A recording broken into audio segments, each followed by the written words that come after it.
Receive the message of truth, Uzbek language.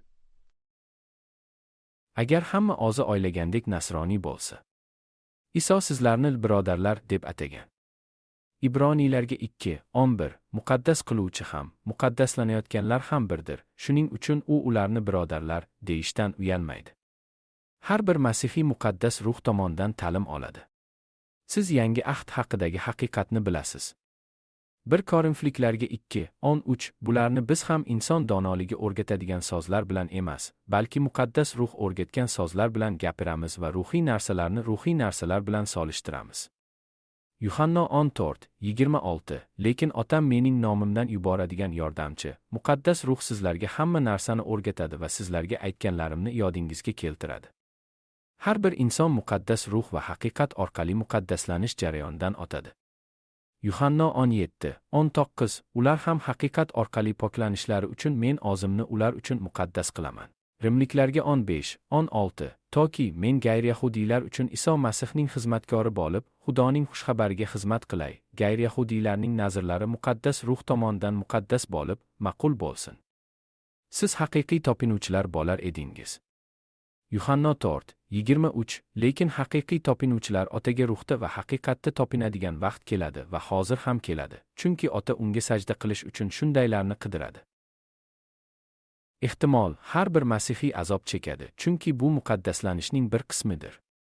1 Butrus 4:16 Ammo kimdir nasroniy sifatida azob chekayotgan bo'lsa, u uyalmasin, balki bu ishda Xudoni uluglasin. Hech kim xudbin yoki manman bo'lmasligi kerak. Filippiliklarga 2:2 Bir fikrda bo'lish, bir xil sevgiga ega bo'lish, bir fikrda bo'lish orqali mening quvonchimni to'ldiring.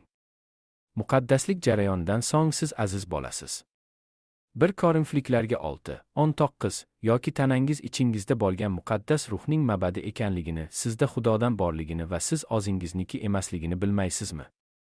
1 Korinfliklarga 3:17 Kim Xudoning mabadini harom qilsa, Xudo uni yo'q qiladi. Chunki Xudoning uyi muqaddasdir, siz qaysi mabadsiz? Efesliklarga 2:20-22 Havoriylar va payg'ambarlar poydevori ustiga qurilgan. Iso Masihning o'zi asosiy burchak toshi bo'lib, 21 unda butun bino bir-biriga o'rnatilgan bo'lib, Rabbimiz uchun muqaddas mabadga aylanadi. 22 unda sizlar ham Xudoning ruhidagi yashash joyi uchun birga qurilasizlar. Lekin hamma imonli nasroniy emas. Nega?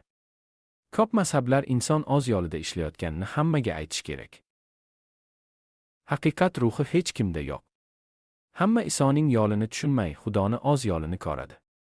Pastorlar va rahbarlar o'z jamoati oldida turib, o'zlarini nasroniy deb atashadi va jamoatlarni xristianlar deb atashadi. Ular yangi ahdni tushunishmaydi va Xudoning shohligi nima haqida ekanligini bilishmaydi.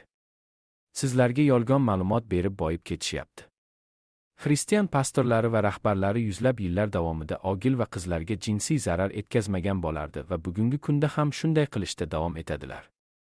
Xristian pastorlari va rahbarlari o'z jamoatidan boylik ololmaydilar. Ular kitoblarni sota olmadilar, chunki hamma muqaddas ruh tomonidan o'rgatiladi va haqiqatni biladi, chunki ular nasroniydirlar.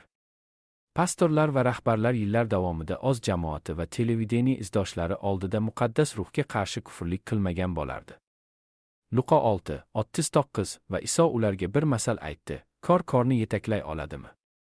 Ularning ikkalasi ariqqa tushib ketmaydimi? Nega sizlar o'zingizni masihiy deb ataganingizda jamoatda oldirish va noto'g'ri qarashlar shunchalik ko'p? Nega ruhoniylar va rahbarlar masihiy bo'lsalar suvga cho'mdirishadi? Nega cherkovdagi gomoseksual erkaklar va ayollar o'zlarini xristian deb atashadi? Agar hamma nasroniy bo'lsa, nega cherkovda ayollar ruhoniylar va rahbarlar erkaklarni nazorat qiladi? Ayollar Masihning tanasida erkaklar ustidan hokimiyatga ega bo'lishlari kerak emas. Inson jismonan nasroniy bo'lishga harakat qiladi, lekin bu sodir bo'lmaydi. Rimliklarga 8:8 da aytilishicha, demak, tanadagilar Xudoga ma'qul kela olmaydi. Siz faqat ruhiy jihatdan masihiy bo'lishingiz mumkin.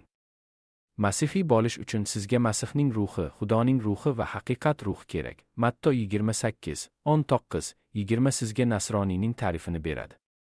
Matto 28:19-20 shunday deyilgan: Boringlar va barcha xalqlardan shogird tayyorlanglar, ularni ota, ogil va muqaddas ruh nomi bilan suvga cho'mdiringlar. 20 Men sizlarga buyurgan hamma narsaga rioya qilishni ularga o'rgating. Mana men hamisha, hatto asrning oxirigacha ham sizlar bilanman. Amin. Xudoning ruhiga va haqiqat ruhiga ega bo'lganlar haqiqiy masihiylar ekanligini aniq ko'rsatmoqda.